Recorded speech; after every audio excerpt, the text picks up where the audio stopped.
chug, chug, chug, chug, chug, chug, chug, chug, chug, chug,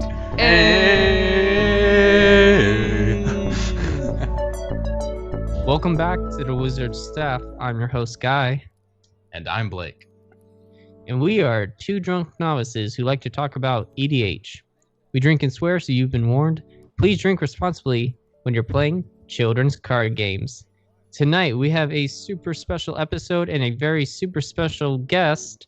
One of my new really great friends, Fabian. Fabian, say hello. Hi, I'm Fabian, aka Perfo Slayer. That's what I'm known by. We're not even like a minute into this, and I already regret this. Love it. You know, I thought Jesse was gonna be the one who would really like tear me down when he was on, but you've already done so much more damage to me. I was checking if I run Chaos Warp and Rakdos, and I do. Oh, well, good for you. All right. Well, tonight we are going to be talking about pet decks. And if you've been a long-time listener, you'll know that this is kind of a topic that we've already done in the past. It was the very first episode that we did. Blake did Una, Queen of the Fae, and I did Avacyn, Angel of Hope. We're now 54 episodes in. We've come a long way. It's like a 2-year anniversary.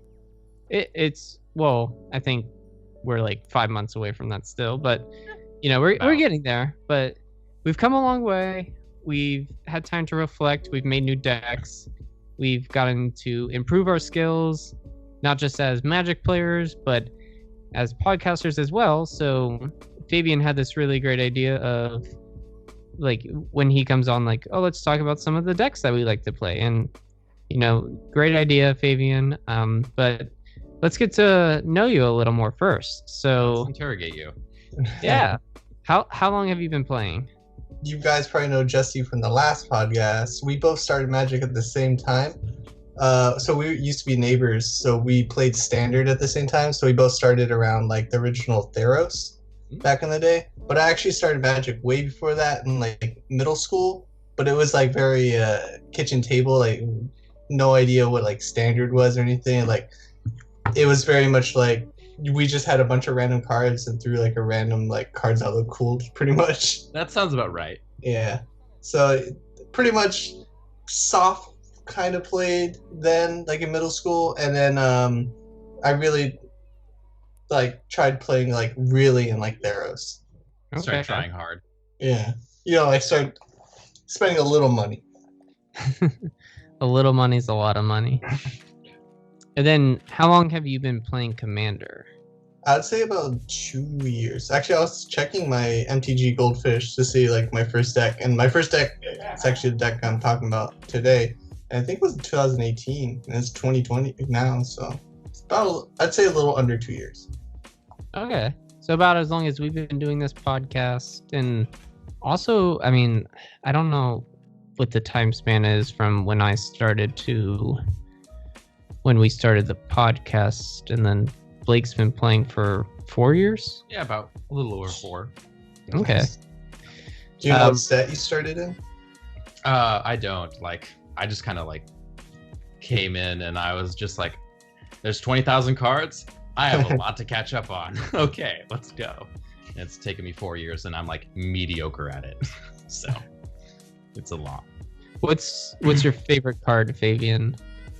I think my favorite card, I have a couple favorite cards. I have like a favorite card for each color, but I would say my favorite card would have to be Wheel of Fortune. I have like a favorite like Eldrazi. It would have to be It That Betrays. Then I have my favorite card art, which is Liliana Last Hope, the Mythic Edition, which my girlfriend bought for me. Thank you, Chloe. That's cute. I love Chloe too. In the sense, she's a very sweet person.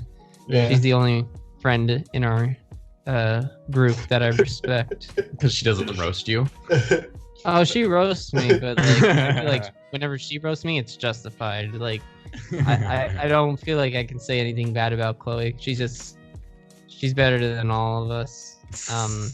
But all right, and so okay, as you know, we do like to drink, and so each of us, as we are talking about some of our favorite decks, we are also each drinking our favorite drink. I don't think I need to say what my favorite drink is and why, because I've done that so many times. Jesse and Blake and Fabian, what are your drinks? So I'm going to start off. I didn't realize that we were supposed to choose our favorite beers because I'm bad. So instead, I am drinking a wine that I got from one of my close friends. From he knows the winery. This is a rosé wine from Foreman Winery here in Woodinville, Washington. And it's called 423958. It sounds like a lock combination, maybe to all my expensive Magic cards or something. I don't know, but it's not super fancy. It's I was explicitly told I had to drink it this year. It's not gonna last forever. So I'm drinking it, and it's getting me there. It's great. 42, 49, 48. You don't need to remember these numbers. Oh wait, well no, I'm trying to think what does that mean? I don't know. I didn't ask him. Okay, but it's 42, 49, 48. I can neither confirm nor deny those circumstances. I'll figure that out. You edit the audio, you'll get to be able to replay it. I mean, when I edit, I just kind of skip everything you say. I'm Wow. All right. Talk about your drink, Fabian. On my way here, I'm actually not drinking my favorite beer, but on the way here, I remembered what was my favorite beer. Because I've been thinking about this for 2 weeks. I was like, God, what's my favorite beer? And existential question. My favorite beer is by McKellar and Anchorage Brewing from Alaska, and it's called an Invasion IPA. It's kind of a hoppy tart IPA. It's a little soury to it, but it's pretty good. But today I'm drinking Russian River Happy Hops, which is I'd say it's a very it's hoppy, but it's not super bitter. It's nice and citrusy. It's refreshing. All right. I like someone who can actually describe alcohol on this podcast. I appreciate it. We can't do that. It's not fair. I'm actually trained as a beer server, and I work in the beer industry, so And you make your How own have we beer, not too. had you on soon? Oh, yeah. I try and give Guy tips. I mean, when I'm drinking, it's just kind of yeah, I like it, I guess. Guinness is tall, dark, and smooth. That's all. Guy actually gave me my first Guinness. That's, 2 weeks ago, 1 week ago. Yeah, I never had Guinness for the longest time. Who can tell when you're drinking so much Guinness? Just goes right by you. Okay, well, all right. So we're going to dive right into our topic tonight. And so the way that we've kind of broken this down is we will each kind of talk about our decks, and we'll give an elevator pitch to the deck. So that is a 2 to 3 sentence description of the deck. And it's kind of if you were in an elevator with someone who you were trying to you do a sales pitch to, what would be the key things that you would say in order to convince them to buy your product or to hire you. It's something you do in a lot of interviews.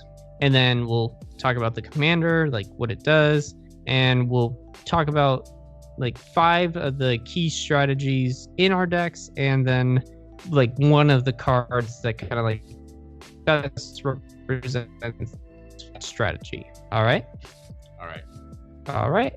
I will start us off, and my deck is Golta, Primal Hunger. Guy, I've never heard you talk about this card before.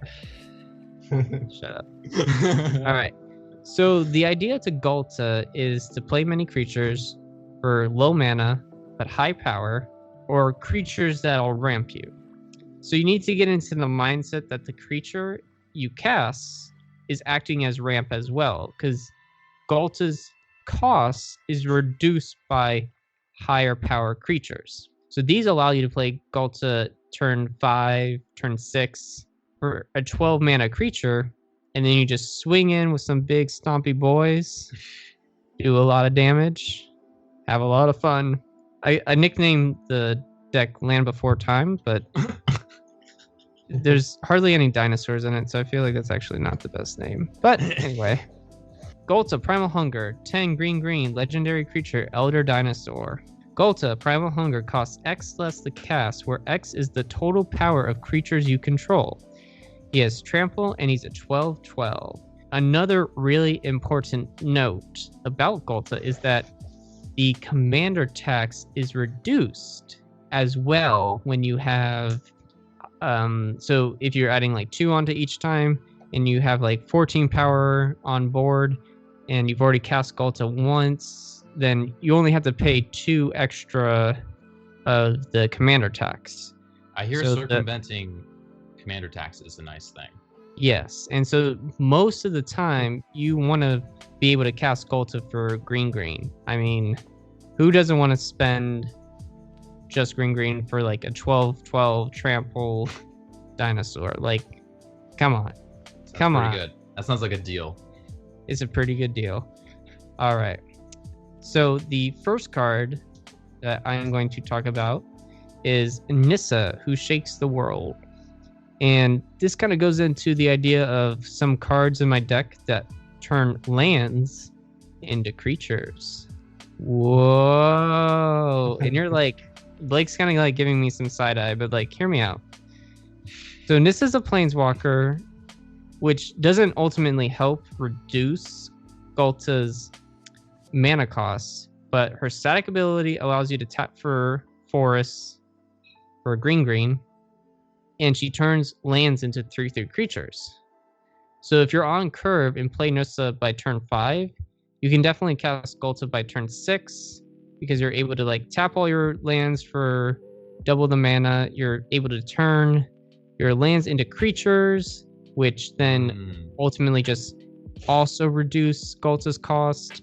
There's another card, Nature's Affinity, which turns all your lands into 3/3 creatures for the turn.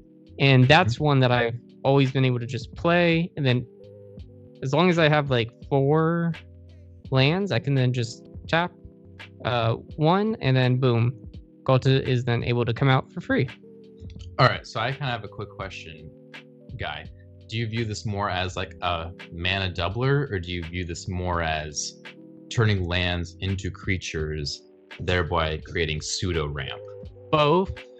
I mean, this is why like she is, I think the best example is not only does she turn my lands into creatures, because not only does Golta want to like be able to go in and swing in with a bunch of creatures,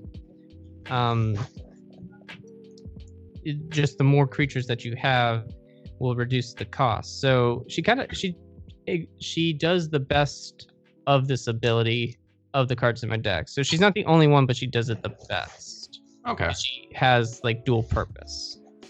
Okay. Yeah. And I also had like the anime. Oh yeah, I forgot about that. You have like the anime version from Japan. Yes, I bought it for $70 and 70. Oh, it's like, oh shit. Well, the nice thing was like, since nobody knew what, like when they first came out, they like really underpriced them. Because I think this card is now worth like close to $200. Oh shit.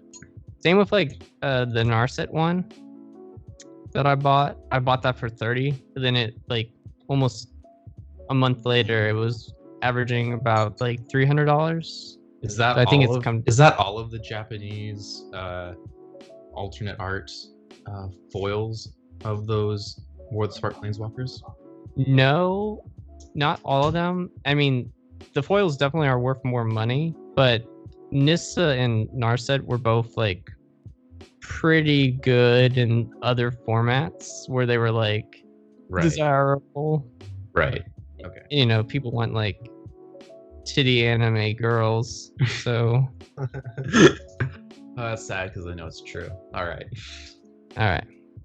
So next section is the creature ramp. So these are creatures that I play for low cost, and not only do they reduce Golta's mana costs because of their power, but they will also add mana to my mana pool.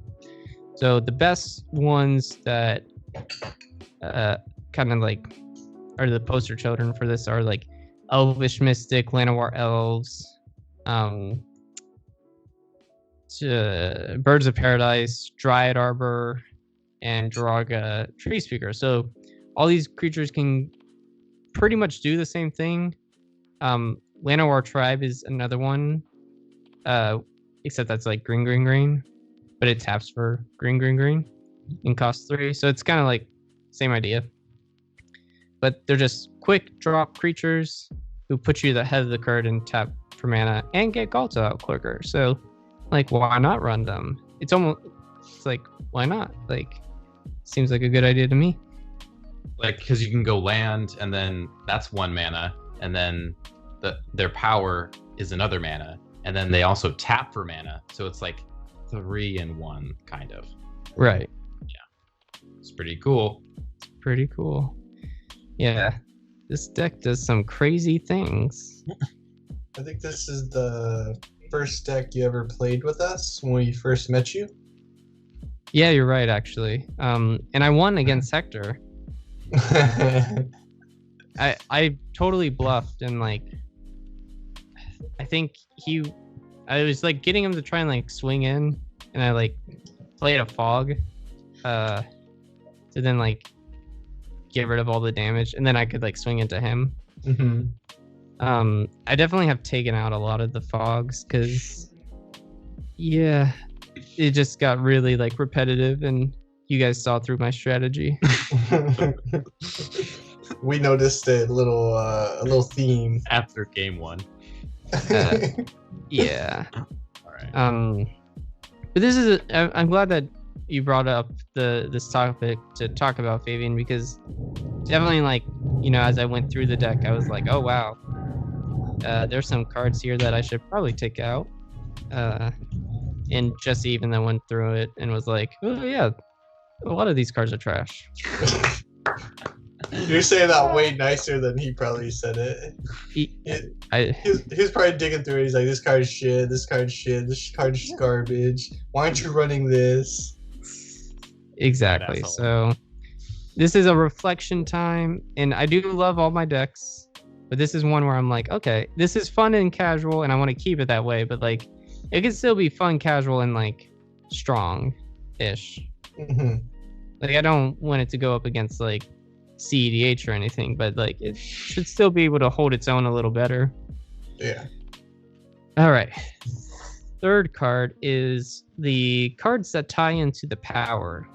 So Cream of the Crop, I think, is the best card that kind of shows off this, and it is I talk about it all the time, and Isn't this the card that I showed you, Guy? It is. Oh, yeah, damn it, you're right. I do love this card so much. I think it was like number 2 in my pet green cards. Yeah. All right, so it's 1 in a green enchantment.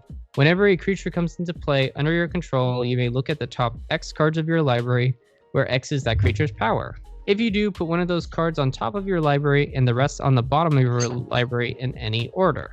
Obviously, like it's so like if you can get this out pretty early, you're able to then just play a bunch of creatures, because that's kind of the point, and then you're able to like manipulate your deck and almost kind of like just choose the cards that you want to like play. So, you know, it's really nice to then drop Galta, you know, on your like turn 5 or 6, and then look at like 12 know, down. like, yeah, like a 7th of your deck, and then say like, oh yeah, okay, this is definitely the card I want next. Like Grafted Exoskeleton or like Triumph of the Horde. It's like, yeah, this will definitely kill at least one person. So cool.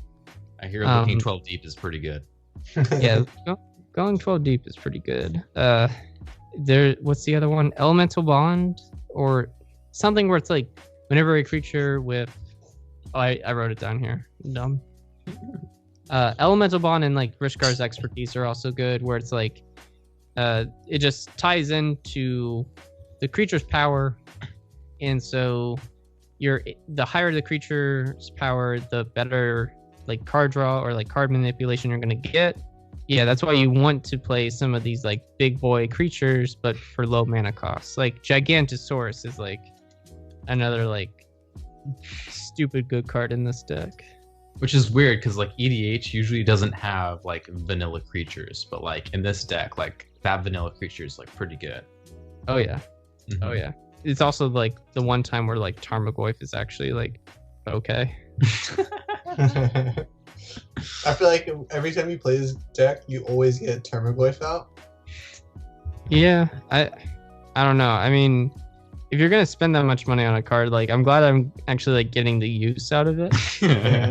It's like Tarmogoyf and Dryad Arbor. I always see you play. Such good cards. Such good cards.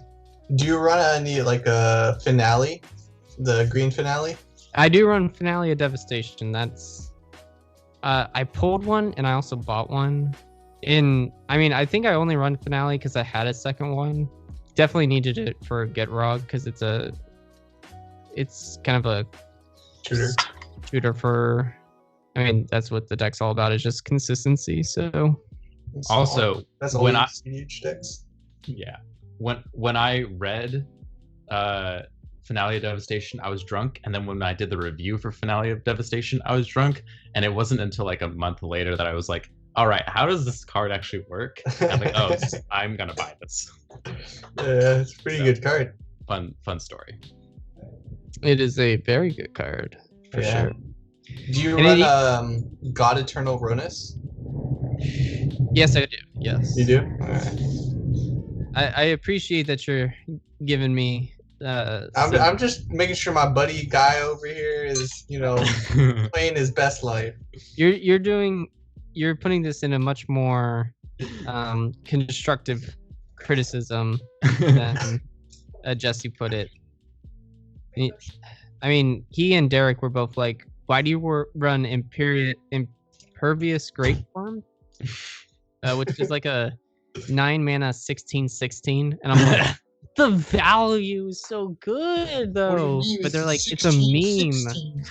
Yeah, like who wouldn't play this? So yeah, the deck needs work. Wait, is that the card that when it dies it makes a 5/5? And then get shuffled? No, that one would probably be better to run than Impervious Great Worm. Impervious Great Worm was the buy box promo for Guilds of Ravnica. It is a 16/16 giant worm. I'm trying to pull it up right now. It has Convoke. If you have a bunch of creatures, you can pretty much play it for like 2-3 mana. Sorry. I think I was actually going to talk about this card because it's not great. Why are you looking that up? The card I was talking about is World Spine Worm. Yes. Not like a terrible card, I guess. Impervious Great Worm, 7 green for a 16/16 creature worm with Convoke and indestructible. Oh, it has Convoke. All right, it's not terrible. Yeah, but it's like it's a meme. It's like Gigantosaurus for the most part. I think I kind of remember you playing it once. I've probably gotten to play it at least once. Yeah, it's not. Wow, I really can't find it. It's the Guinness. Maybe if you wrote down I think if you wrote down your decks, like in a list, it'd be a little easier to find. If you wrote down your cards in this. Oh wait, I already took it out. Like once Jesse made fun of me for it, I was like, I went home crying. Oh my god. All right. 2 more. So pump spells, also really important. The one I'm going to highlight is Primal Bellow. It is 1 green, instant. Target creature gets +1/+1 until end of turn for each force you control. So it is really important for you to, even if it is short term, I think this outweighs the ability to just kind of like, if you're thinking about it, with like Primal Bellow, let's say you have 7 force, tap 1. This gives it 1 creature like 7 power. That's almost like adding 7 mana to your mana pool for 1 mana. It's like Dark Ritual but on crack. Yeah, it's a pretty good card because yes, it's just pretty much giving you power to then only reduce Galtz's cost. And there are many cards like this. I mean, the original Gigantic Growth is another good example where it's like green, oh, +3/+3. But, and I mean, Primal Bellow, I don't know. If you have like 4 forests out, I think it's worth it. And it's almost, I don't think I've ever like drawn it and been like, oh no, this card sucks. Because even then it's like, okay, let me just use this on something else. Oh no, I have this huge creature, swing in. So pretty good. And last card, Bane of Progress, which is my ETB creature mascot. So he's 4 green creature elemental. When Bane of Progress enters the battlefield, destroy all artifacts and enchantments. Put a +1/+1 counter on Bane of Progress for each permanent destroyed this way. So this card's good because it acts as one of your board wipes. It takes like this one of those kind of slots and it affects all opponents and yourself, but you know, who cares? It's then giving you ramp again for not only a big creature, but just to make Ghalta cheaper. So, I mean, Crater Hoof, Avenger of Zendikar, and Terastodon all kind of like fall into this bucket where it's just like you want to just like play it, boom, it does something to affect the table, and it'll just like give you more board table present advantage to just like, yeah, be able to like, if you can keep Bane of Progress out and if you just keep losing Ghalta for a while, it's just consistently good. So yeah, what do you guys think of my deck? That's my 5 cards. No, like Bane of Progress is a really good tempo card, especially in like a creature heavy deck, which your Ghalta deck obviously is. Like, this is just a blowout card of like certain decks. Like, I speak from experience as someone who plays like enchantment heavy decks. This is good. It's a good card, man. This is probably the one deck out of all your decks that I would actually want to play. Okay, I mean, good. That's kind of like the point of this episode is like, yeah, let's like, you know, say, oh, what's our favorite decks? Would you buy it? Would you play it? You know? Good job.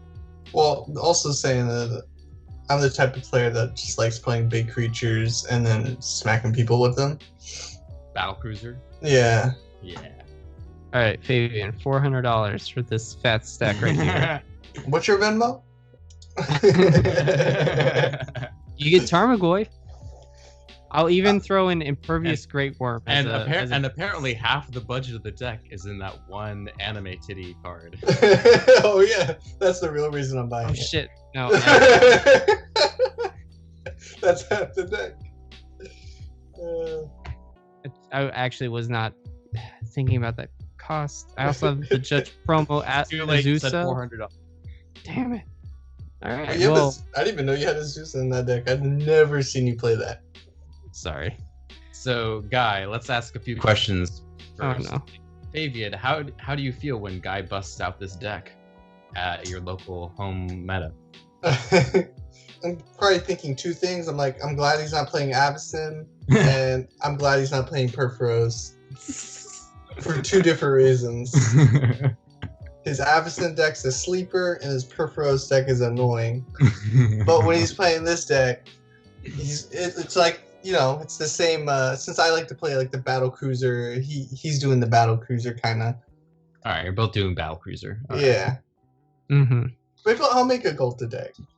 I mean, Hector says that you can get him out turn 2 easy. So What? I'd like to. There's no way you could. Like no way. Like Phyrexian Dreadnought. Like I don't know. I don't think so. No, there's no way. Not Don't even like humor the idea. All right. Well, I'm done being the spotlight, so we're now gonna pass it on to Fabian. Alright. A little disclaimer. When trying to figure out my favorite deck, I couldn't figure out one, so Guy picked my favorite deck. Well, Guy does tell me, Fabian, this is actually the first time I've talked to you, besides for meeting you in person. But like, he just says like you're a Rakdos person. Rakdos is probably my favorite color pair. I also really like, I'm starting to realize I like Gruul because Battlecruiser meta, you know. But red is my favorite color, and they both have red. But Rakdos was my first deck I ever made, my first commander deck. So it has a place in my heart. But then also the original deck is completely different to what it was today. But also, yeah, my two other favorite decks right now are Xenagos and then also Atla Palani. Are also my two other favorite decks. I also have many more other decks which I also love, but we can only pick one and we only have so much time. So are they all like, they're all like aggro strategies? Yeah, you know, like I have Krenko, which is like tokens and goblins. I have Edgar Markov, which is tokens, and I'm also like playing some extra turns, and then, you know, hitting people with vampires. Yeah, I like hitting people. But all right, so pretty much Rakdos. So he's Rakdos is a black, red, a legendary creature demon. He is the guild leader for Rakdos, the man himself. I would say the demon himself. The demon himself. You can't cast him without an opponent losing life. That is probably the hardest thing about him. He has flying, trample, and he also has his last ability. Creature spells you cast cost one less to cast for each life your opponent has lost. And he's also a 6/6. When originally building this deck, he was focused around demons. Tribal? Yeah, demon tribal. And when we first got into Commander, I kind of just like started looking at different commanders and I was like, oh, okay. To be honest, I had no idea what Rakdos was when we first played Commander. I was like, yo, this guy's like a big demon. Let's build him. And then I kind of like just like looked at the guys, like some YouTube video, and I copied his deck and I built. It was like around $100, and I was like, yeah, that sounds like enough money. Let's build this deck. So I spent $100, got the deck, and it was pretty good, you know. I thought the deck was way different than before. I thought it was just pinging people for one. I was, I'm gonna slowly kill people by 1,000 needles. With pingers? Yeah, with pingers, because I had a bunch of pingers. And everyone is at 40 life. I'll kill them in 40 turns. But I slowly started to realize, you want to ping people to play Rakdos himself, because someone has to lose life. But pretty much, I don't have 5 steps. There's only 4 steps in this deck. And the first step would have to be pingers. So the best pinger you could have, it's not a real pinger, it's actually just an instant, which is Gut Shot, which is a 1 red or a Phyrexian. It's so good because to cast Rakdos, you have to have an opponent lose life. But with Gut Shot, you have the option of paying a red or Phyrexian mana. So I can pay 2 health and then do 2 damage to someone. And since they're losing life, I could play Rakdos on turn 4 if I have black, red. So that is probably the best card in this deck to get Rakdos out as fast as possible. Then I also have some other pingers like Goblin Flameslinger, Needle Drone for the Eldrazi theme, and then Rakdos Charm. And there's a few others which are just not uninteresting pingers. So all these pingers, you probably want like enough of them where like there's a good chance you'll have one in your opening hand. Hopefully, yes. I have a land that pings people for 1. I used to run Pestilence. I don't have it in my deck anymore. I forget what Pestilence does, but I know it does 1 damage. And you also want to... Do you run like Gutter Snipe and no Gutter Snipe because I don't run too many sorceries and instances. But I do run what's his name? Her name, Bow Smasher, because you're playing big boys. On to my second step. The most important thing would probably be Haste. So I run a few cards. Anger, which requires it to be in the graveyard. I've never learned how to pronounce this card. Urabrask the Hidden. Perfect, Urabrask. Yeah, that sounds pretty good. I guess I know how to say it. But that gives haste and also slows down your opponents. It's a 3 and a red. All your creatures have haste, and your opponent's creatures come into the battlefield tapped. It's a 4/4. It slows down your opponents and just keeps you hasty. Then there's Lightning Greaves and Swiftfoot Boots. Swift Boots, yep. Then we have the Hammer of Pros. Yep, the Sonic deck. So pretty much you want to have haste for when you bring out your pingers to be able to ping them as soon as possible. Because I found with this deck that you can get Rakdos out, but then some people like to slow me down a little bit and counterspell them or get rid of Rakdos. And that's always a pain because you always have. Then you gotta find a new way to ping someone. And then the next would have to be the big damage creatures and spells. So I run Direfleet Ravinder Virtus the Veiled, Tree, the one that swaps life with its toughness. Heartless. I hate that card so much. Oh, you don't like your life total becoming 13 for like no reason whatsoever? Fabian did it to me once, and it's like, why me? Why not Jesse? Like, why me? I didn't do anything. There's always a reason, guy. There's always a reason. Yeah. But pretty much I run a bunch of big. So pretty much with Rakdos, how it's worded, when even like with the tree, when the life changes from 40 to 12, I think it's 12, that counts as life as lost. So I'm able to get that mana to cast my Eldrazi. So I run a couple. So to my fourth step is casting the Eldrazi themselves. Normally, I don't ever make it to this step because I'm still struggling trying to get Rakdos out.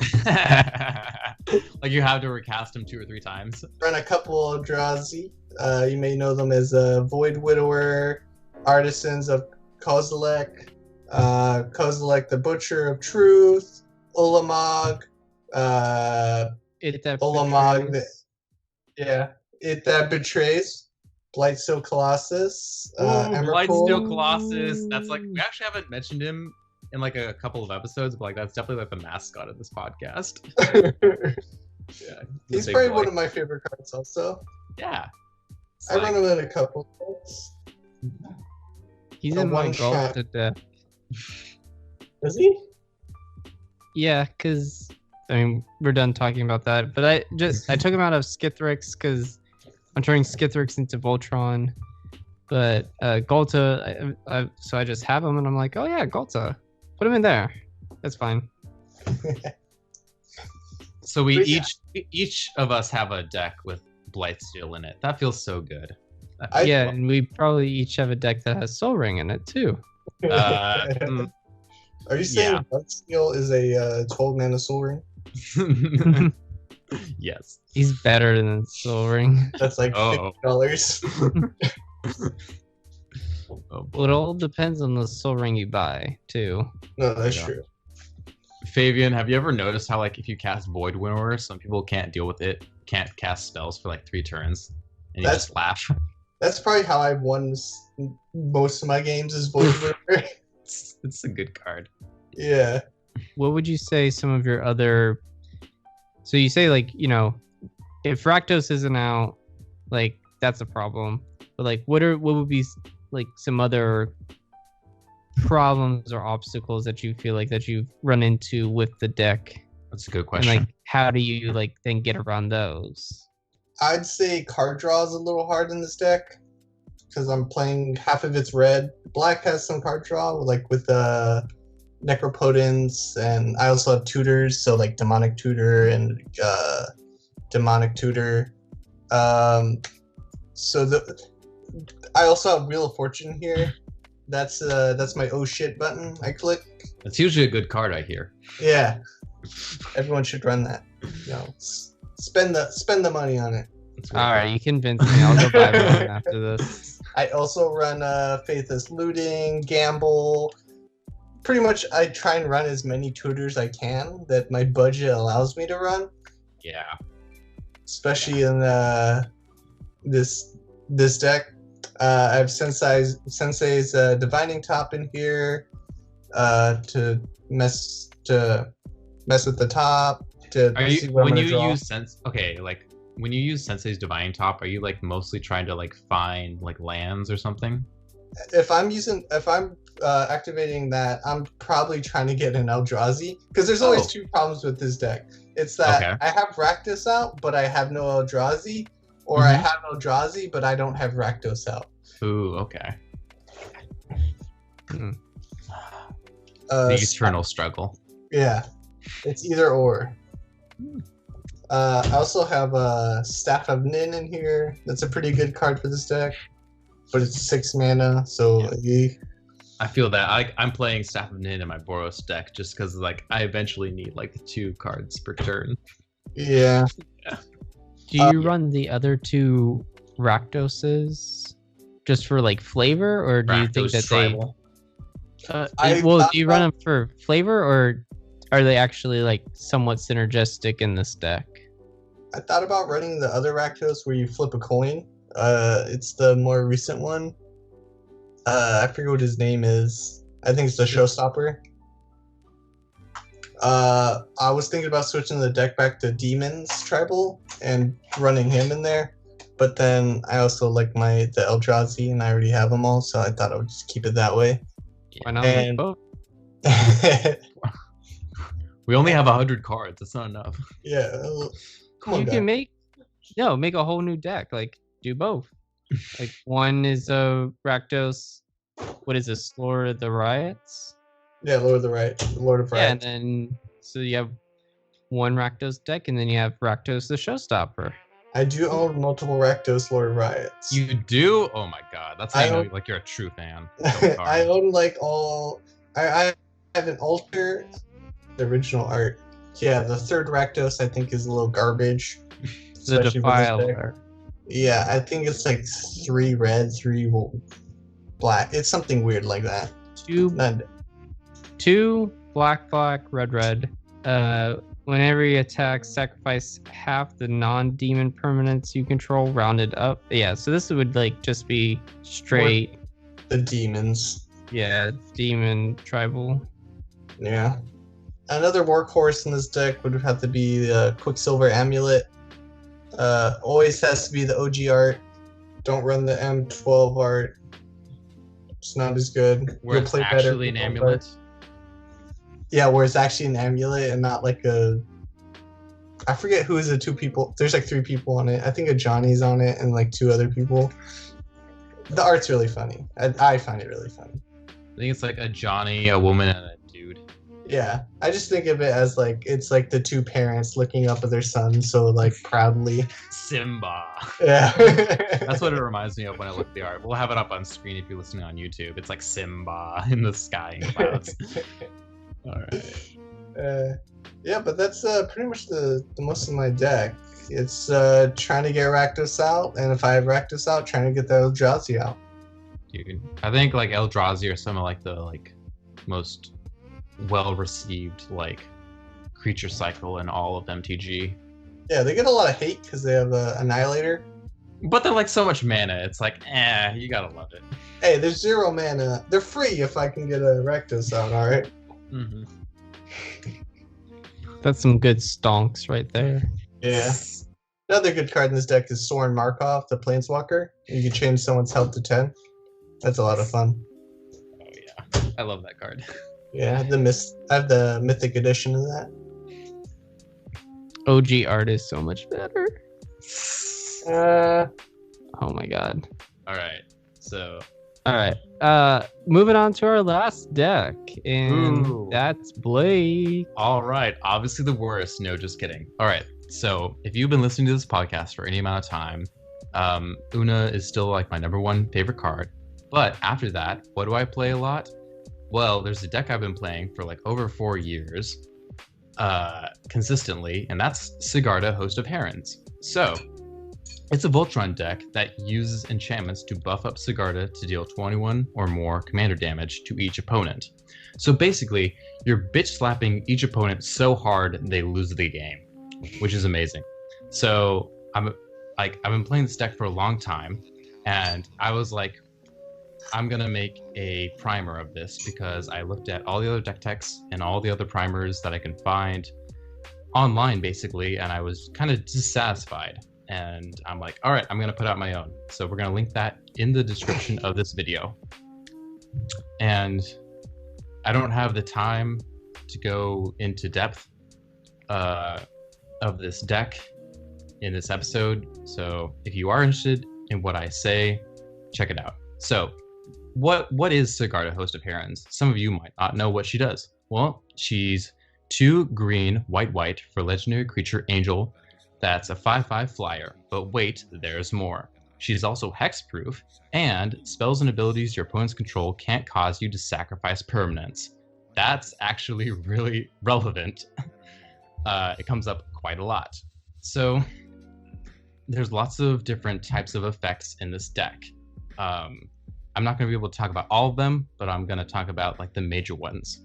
The first of which is the buffs. There's actually like a certain buffs you want in a certain order. You first want to make her indestructible because she's hexproof, so she can't be targeted. Then she's indestructible, so nobody can destroy her. And then she's unsackable. So like you basically can't get rid of her after that point. Then you want to give her protection from creatures or trample to get through for damage. What's like the one way that she'd be able to get rid of her after she's indestructible, pro creatures, and then you get your mass pump? Like what other kind of like answers are there? Like just mass exile? Pretty much mass exile, which nobody does because it pretty much gets rid of their own board. And so after that, you pretty much only have mass bounce like evacuation and Cyclonic Rift, which are played frequently, but that's kind of like its own discussion, which I'll talk about in the primer. Go check it out. And then, so after you've made Pro Creature and Trample, then you want to play Mass Pump auras. So what's an example of that? Well, there's Ancestral Mask. So like for 3 mana, you basically, if you're playing the deck right, it's basically 3 mana plus 10 at least. And then on top of that, it cares about each enchantment on the battlefield.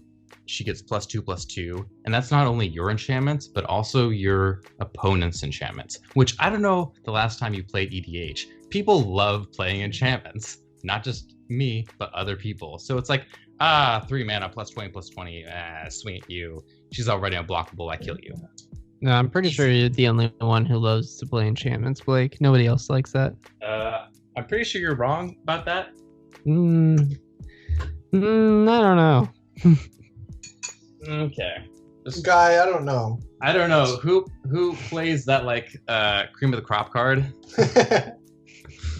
Damn it. All right. Anyway, so then there's also the draw package, which is kind of important to any deck. Like, so the main draw engine of this deck is cards called the Enchantresses. So whenever you cast an enchantment spell, you draw a card. I kind of want to talk about another card drawing effect in this deck, which is Sylvan Library. It is, so other people, you've probably heard about this if you've been playing EDH long enough. And like, it's a very unique card since it was printed really early in Magic's history. Like, it has some really awkward, weird wording, and you can kind of exploit that and do some weird stuff.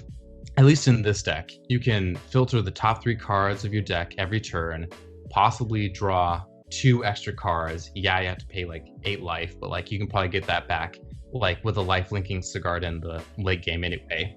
So it doesn't even matter. You're drawing 2 extra cards per turn, which is amazing. And then even better is if you're playing the fetch lands with cards like Oracle of Moldiah and Courser of Kruphix, which say you can play lands off the top of your deck. So like you reveal a fetch land, you play it, you see what the next card is. If you don't like it, you can crack the fetch land, get another card on the top of your deck, play an enchantment. You probably have an enchantress, you draw it. You can just sequence plays so optimally that it's like, oh god, this is just so good. It's amazing. So definitely not something Green would do today. Probably not. Although Green does like drawing cards. So then we're gonna when it's tied to the creature's power. Yeah, that's true. Not on a weird like 2 CMC enchantment. Who does that? So then we're gonna move on to like the protection package, which you want cards that let your opponents stop each other, but just not you. Like Guy and Fabian can stop each other and like mess with each other as much as they want, as long as they're not stopping me. Like, I don't care. So we play cards like Destiny Spinner, which is like a 2 CMC. It's like 1 and a green for a 2/3 enchantment creature that says like your enchantments and creature spells can't be countered. And so basically now... It just came out. Yeah, it just came out, and it's amazing. And I was so glad it was printed, because it basically makes 90% of your spells uncounterable. Wow. And it still allows Favian to counter Guy, or Guy to counter Favian, just as long as it's not countering me. I don't care. I'm more of a Chaos Warp kind of guy. Yeah, okay. So then we move on to the removal package. And most of the removal in this deck is Oblivion Ring effects. And this is kind of its own topic on its own, which I address in the primer. The sorcery speed and higher CMC interaction is better than instant speed situational cards. But I don't want to talk about that. I want to talk about a card called Stony Silence.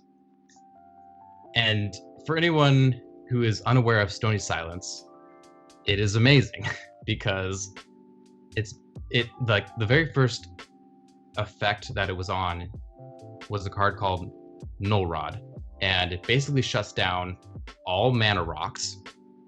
So that means like 60% of all EDH decks, his ramp package, are just shut off. This just hard screws over like 60% of all EDH decks. And then this also screws over like equipment. So Fabian, I saw like in your deck, you're playing Swiftfoot Boots and Lightning Greaves. Stony Silence says that you can't use the activation cost. You can't protect your creatures anymore. How's that sound? Fantastic. Sounds like a typical Rakdos day. Yeah, and then like it also says like you can't use any alter effects. You can't use alter dementia, like alter Phyrexian alter effects after it resolves. So like that's just gone. And for that very reason, this is one of the few decks in EDH that doesn't run Soul Ring, because Soul Ring is actually not synergistic enough to run in the deck. Wow. People always give me the weird look when I say that. All right, so I have 2 questions for you. Hit me with it. Well, maybe this one, it's not really a question, but so you don't run any other like equipments. All your pumps are enchantment based. Correct. Which is like kind of different from a lot of other Voltron decks, because they kind of like do like a mix, or I feel like you see kind of a lot of equipment based Voltrons. Like you're just that's true. Give them all the swords and then you're good to go. Yeah. So this is a deck where it's actually like relying on enchantments purely for the pump ability to get you up to 21. I'm sure at some point you were like, was there a point earlier on where you were running Soul Ring? Honestly, I'm gonna be honest, no, because I knew right from the start that I wanted to be a land-based deck, where like a land-based ramp deck, where I just wanted to ramp using lands. And I knew like, okay, you can play a turn 1 Soul Ring, but like I can't ever tap it for 2 colorless and then play another spell. Like the deck's just not built that way. And then in the mid to late game, like it's not actually helping me. Like all of my protection spells will not protect Soul Ring. All of my mass pump spells will not see Soul Ring and pump up Cigarde by +1/+1 or +2/+2. Like it just isn't synergistic with the deck at all. If you see like other Cigarde decks and they're running Soul Ring, like usually they're like air quotes CEDH Cigarde decks that are like literally just playing turn 1 Soul Ring just so they can play a turn 1 Null Rod to turn off other people's artifacts. I'm not joking. You run Null Rod? I personally don't. Like, it's not a bad idea, but like, I find Stony Silence to be enough just because you can tutor it super easily. And it's an enchantment. Yeah. Triggers the Enchantress's. Alright, those were my... I guess I was going to say, like, oh, at what point were you like, oh, I don't want to run Soul Ring anymore? And then what was the card that you, like, slotted in for it? But if you never ran it, then, like, who cares? Yeah. Doesn't matter. It's a fun little thing to tell people. And then they just, like, their mind is either like, yeah, I accept that, or like, oh my god, my mind is blown. I can't understand why you're playing Soul Ring, like not playing Soul Ring in an EDH deck. So anyway, we're going to move on to the last category. We're going to talk about ramp. And most of the ramp package in the deck, as I stated earlier, is land-based ramp. But I want to talk about a different card. I want to talk about Herald of the Pantheon, which is like 1 and a green for like a small creature that says your enchantment spells cost 1 less to cast, and for every enchantment spell you cast, gain 1 life. So we don't really care about that second line of text, but that line of text that says your enchantment spells cost 1 less, that is amazing. Guy, Fabian, just imagine there was a card that cost 2 CMC that you played, and then it just said your entire deck now costs 1 less to cast. That's what Herald of the Pantheon is. Doesn't that sound good? Yeah, it reminds me of the Amonkhet artifact. Is it Amonkhet? Where it's like they had one for each color.